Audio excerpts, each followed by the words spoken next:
Assalamualaikum dan salam sejahtera.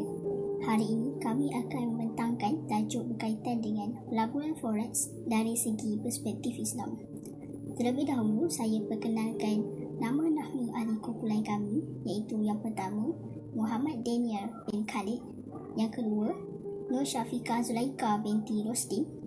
Yang ketiga, Nur Elia Syahira binti C. Rosli. Yang keempat, Nur Fatihah Najwa binti Roslan. Dan yang terakhir, Zahara binti Iskandar. Assalamualaikum dan salam sejahtera. Saya akan menerangkan terlebih dahulu apakah itu forex. Pertama sekali, Islam telah menggariskan beberapa panduan-panduan untuk berurus niaga. Dan urus niaga di dalam agama Islam ini pula adalah tulus, adil dan tidak menekan mana-mana pihak. Sebagai contohnya, pengharaman dalam unsur riba. Foreign exchange ataupun forex adalah pasaran untuk membeli dan menjual mata wang daripada pelbagai negara. Pertukaran mata wang ini boleh dilakukan secara online ataupun bersemuka. Peningkatan dan penurunan mata wang yang sering berlaku ini telah membuka ruang para pelabur untuk mengawal keuntungan. Sekian, terima kasih. Baiklah, seterusnya 2.0 pernyataan masalah. Kemunculan sistem perdagangan forex pada masa kini merupakan satu sistem maklumat yang baru bagi semua orang termasuk umat Islam. Maka hal ini dikategorikan sebagai masalah hukum Islam kontemporari yang memerlukan kajian terperinci untuk menentukan kesahannya untuk digunakan dalam kehidupan terutama bagi umat Islam. Kewujudan sistem baru ini menyebabkan hukum perlu ditentukan untuk mengesahkan bahawa sistem ini sah di sisi syarak ataupun tidak. Hal ini demikian kerana masyarakat masih keliru mengenai hukum sebenar perniagaan forex ini. Perkara ini disokong oleh kenyataan yang dibuat oleh Mustafa Muhammad Suki dalam wacana Al-Quran berkaitan forex bahawa penerimaan masyarakat terhadap perniagaan forex ini memerlukan penelitian yang mendalam dan dikaitkan dengan hukum Islam. Maka, kajian ini dilakukan bagi menjelaskan kepada masyarakat akan hukum sebenar perniagaan forex kerana terbukti masih ramai masyarakat yang keliru terhadap hukum sebenar perniagaan forex ini. Konsep buy al-saf ialah sebuah konsep di mana sebarang aktiviti jual beli yang melibatkan pertukaran mata wang sama ada sama jenis ataupun berlainan jenis. Jadi membenarkan konsep ini merupakan satu konsep yang melibatkan di dalam aktiviti jual beli, maka aktiviti jual beli yang menggunakan konsep ini juga perlulah mengikuti syarat-syarat yang telah digariskan oleh Islam. Antara syaratnya yang pertama ialah penjual dan pembeli mestilah terdiri daripada mereka yang boleh dipertanggungjawabkan. Yang kedua ialah ijab dan qabul, mestilah dilaksanakan sewaktu urus niaga bagi menzahirkan rasa kerelaan sewaktu melakukan urus niaga tersebut. Dan syarat yang ketiga ialah pertukaran mata wang yang sama jenis memerlukan kuantiti yang sama bagi mematuhi syarat khusus di dalam konsep buy al-saf ini. Syarat yang terakhir ialah qiyar syarat merupakan pemilihan yang dinyatakan di dalam akad suatu urus niaga tersebut dilakukan. Unsur riba. Unsur riba bermakna satu tambahan atau lebihan atau tidak sama timbangan sewaktu berlakunya pertukaran jenis bahan yang tertentu sahaja, iaitu bahan ribawi. Bahan ribawi ini ialah bahan yang telah dinyatakan oleh Nabi dalam hadis, contohnya seperti emas dan juga gandum. Seterusnya unsur gahra dan juga maisir. Ini ialah satu perkara yang tidak diketahui sama ada dapat diperoleh ataupun tidak, atau yang lebih kepada konsep perjudian. Dan seterusnya ialah unsur spekulasi. Unsur spekulasi ialah proses jual beli palsu yang tidak bertujuan untuk menukar komoditi secara fizikal. Sebaliknya hanya untuk mendapatkan keuntungan daripada perbezaan harga dan modal. Bermakna keuntungan yang didapati bukanlah hasil urus niaga menjual komoditi, namun ianya adalah hasil daripada perbezaan harga yang berlaku. Bagi melengkapkan kajian kami berkaitan perniagaan forex ini, borang soal selidik melalui orang ramai telah diedarkan dan seramai 50 responden telah menjawab soal selidik ini. Antara soalan yang telah disediakan ialah: yang pertama, saya mengetahui apa itu perniagaan forex. Kedua, saya mengetahui hukum perniagaan forex. Ketiga, pada pendapat anda, adakah perniagaan forex boleh dikategorikan sebagai perniagaan Islam? Keempat, adakah anda mengetahui cara perniagaan forex dijalankan? Kelima, saya mengetahui perniagaan forex melanggar hukum muamalat Islam. Keenam dan ketujuh, saya maklum perniagaan forex mengandungi unsur riba dan gharar. Kelapan, adakah anda mengetahui bahawa terdapat hukum Islam yang menjelaskan perkara berkaitan perniagaan forex? Kesembilan, saya telah didedahkan dengan hukum sebenar perniagaan forex. Kesepuluh, adakah fatwa yang dikeluarkan jelas menyatakan hukum sebenar perniagaan forex? 11. Saya maklum bahawa perniagaan forex adalah tidak sah di Malaysia.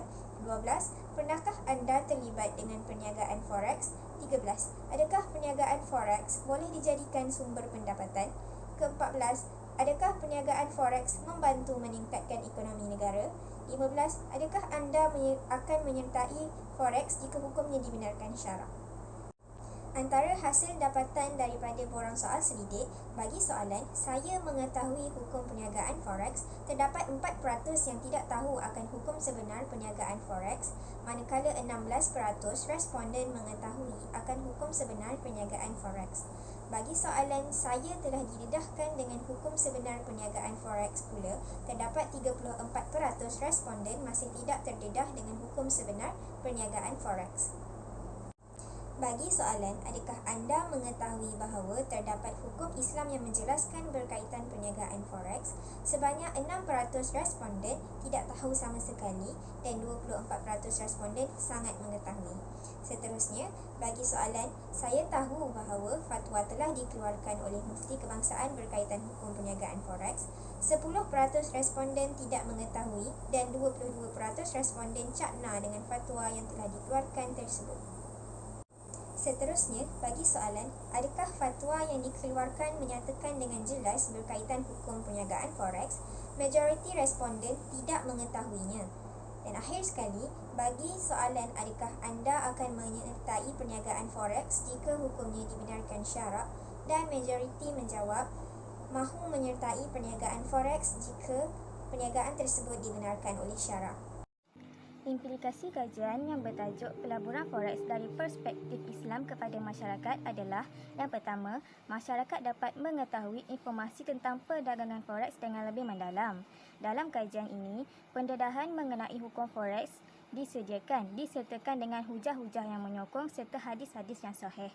Selain itu, kajian ini juga memudahkan masyarakat yang ingin memahami tentang perdagangan forex dengan lebih mendalam dengan menjadikan kajian ini sebagai rujukan.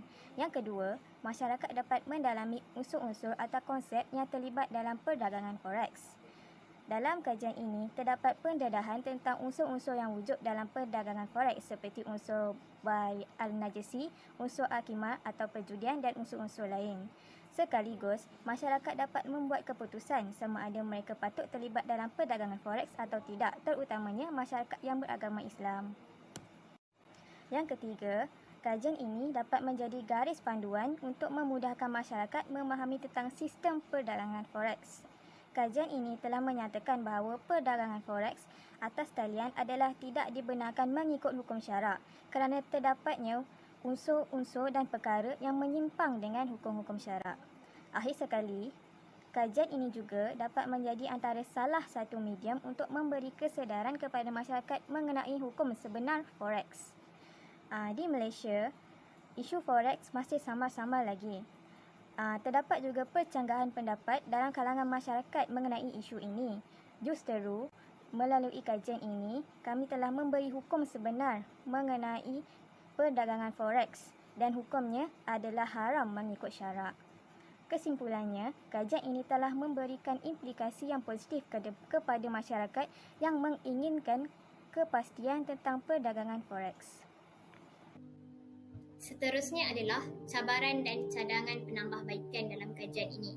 Didapati beberapa cabaran yang dihadapi bagi membawa dan mendedahkan mengenai isu ini dengan lebih meluas dalam kalangan masyarakat Islam. Cabaran yang pertama yang dihadapi dalam menyebarkan soal hukumnya terhadap masyarakat adalah kurangnya garis panduan di dalam pasaran buku ilmiah atau keagamaan serta sebarang platform atas talian.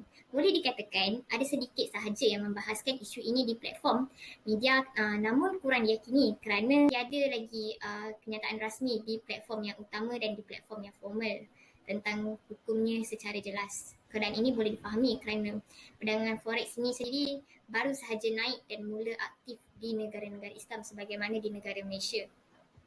Justru itu kuranglah pembahasan oleh ulama dan pertubuhan agama serta pihak yang bertanggungjawab dalam isu ini pada peringkat awal. Tambahan pula berlaku situasi di mana penyebaran maklumat yang tidak mendapat sokongan yang sahih daripada ulama dan majlis fatwa. Malah terjadi perbezaan pendapat yang mengenai info yang disebarkan di platform sehingga mengelirukan masyarakat. Sehubungan dengan itu, pihak kami mencadangkan bagi mengatasi cabaran pertama ini, garis panduan yang komprehensif perlu disediakan oleh pihak yang mahir dan arif mengenai hukum-hukum Islam serta undang-undang di Malaysia berkaitan forex. Hal ini demikian kerana dengan adanya garis panduan ini akan membantu mereka lebih memahami tentang hukum hakam perdagangan yang dibenarkan oleh syarak. Jadi dalam era moden ini, pihak Majlis Fatwa juga serta Pertubuhan Islam dan malah para ulama wajar mempunyai satu platform online yang rasmi dalam menyebarkan garis panduan. Ini sebagai contoh boleh menggunakan buku atas talian e-book. Oleh itu, golongan yang terlibat dalam forex ini lebih efisien untuk mencari tahu mengenai isu ini berbanding membeli buku-buku di kedai-kedai. Garis panduan yang dikeluarkan di platform ini juga haruslah sama berdasarkan dengan kenyataan yang dikeluarkan oleh pihak Majlis Fatwa agar tidak menimbulkan kekeliruan dalam kalangan masyarakat. Tegaslah, garis panduan perlu wujud dengan sokongan nas-nas yang sahih akan mampu mengetengahkan isu ini dengan lebih serius. Cabaran yang kedua ialah sistem yang diamalkan mengikut ekonomi kapitalis memberi satu pandangan kepada masyarakat bahawa perdagangan ini tidak salah kerana telah menjadi satu kebiasaan dalam kalangan syarikat serta institusi kewangan. Sebagai contoh, keterlibatan institusi kewangan iaitu bank perdagangan dan syarikat-syarikat lain di negara kita sendiri menyebabkan ia dianggap sebagai satu perkara yang biasa. Secara amnya ia dilakukan oleh golongan bisnes, institusi dan syarikat kewangan kerana dapat memperoleh kecairan aset yang besar dan keuntungan yang tinggi. Di samping itu, di peringkat antarabangsa, sektor perdagangan forex ini juga melibatkan pelibatan yang sangat besar serta dikelaskan sebagai satu kerjaya iaitu dikenali sebagai traders. Hal ini menyebabkan imej perdagangan forex ini adalah satu perkara yang biasa seperti saham dan pelaburan.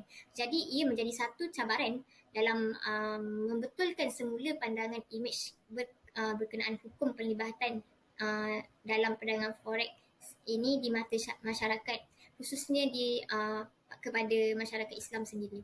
Oleh hal demikian, cadangan seterusnya bagi mengatasi cabaran yang kedua ini adalah kami menyarankan kepada Kementerian Komunikasi Multimedia Malaysia KKMM untuk lebih memperkasakan undang-undang yang melibatkan transaksi wang atas talian. Setakat ini dilihat yang ditegaskan kepada masyarakat kita adalah tentang pornografi, penipuan dan penipuan atas talian dan juga yang melibatkan jenayah akan diambil tindakan iaitu keperuntukan undang-undang bagi komuniti pengguna Islam yang terlibat dalam transaksi perdagangan forex ini wajar dicadangkan. Tindakan ini akan menghalang komuniti Islam terlibat dalam kegiatan yang bertentangan dengan syarak dan jelas akan membuka mata mereka bahawa forex ini berat kesalahannya dari perspektif Islam sehingga mempunyai peruntukan perundangan dalam negara. Jadi jelaslah bahawa negara yang mempunyai komuniti Islam ini perlu ada satu peruntukan undang-undang yang diperkasakan yang melibatkan pematuhan syariah dan undang-undang khususnya di Malaysia. Hal ini akan membendung kegiatan yang melibatkan transaksi atas talian yang berkaitan dengan unsur pencegahan syariat dan syariat Islam agar mendapat keredaan dan dijauhkan daripada kemurkaan Allah Subhanahu Wa Taala. Secara keseluruhannya, dari perspektif Islam pada awalnya, hukumnya adalah dibenarkan dan diharuskan oleh syarak. Namun demikian berlaku perubahan hukum pada zaman moden ini. Hal ini kerana terdapat penemuan mengenai percanggahan perdagangan forex dengan syariat Islam. Oleh itu, semua pihak wajarlah menjalankan tanggungjawab masing-masing secara agresif. Oleh itu, pemahaman dan pendedahan yang kukuh dapat diberi kepada seluruh masyarakat, khususnya masyarakat Islam. Jadi tiada kekeliruan yang timbul dalam kalangan masyarakat dan semua maklumat adalah lebih jelas dan mudah difahami. Sekian, terima kasih.